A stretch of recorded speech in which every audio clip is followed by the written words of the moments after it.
Hi, welcome to the Third Kabili YouTube channel, and for today's tutorial, I will be teaching you on how to enable and disable swipe down item name and basic gestures voice control on iPhone X. But first, kindly subscribe to this channel and don't forget to hit the subscribe button and the bell to notify you for the new updates. And let's start.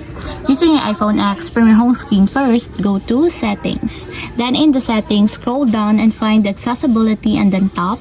Then in the Accessibility, scroll down again and go to Physical and Motor section and then tap the Voice Control. Then in this part in the Voice Control, go to this section and then tap the Customize Commands. Then in the Customize Commands, find and tap the Basic Gestures. And then in the Basic Gestures, scroll down again and then find and tap the Swipe Down Item Name. Then in the swipe down item name, as you can see that it is already enabled. But you have to activate also the switch button and the confirmation required to fully enable the swipe down item name in your basic gestures until it becomes green.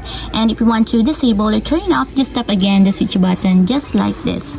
And that's it, we have successfully enabled and disabled swipe down item name basic gestures voice control on iPhone X. If you have a question, can you comment down below and don't forget to hit the subscribe button and the bell to notify you for the new updates. And thank you for watching.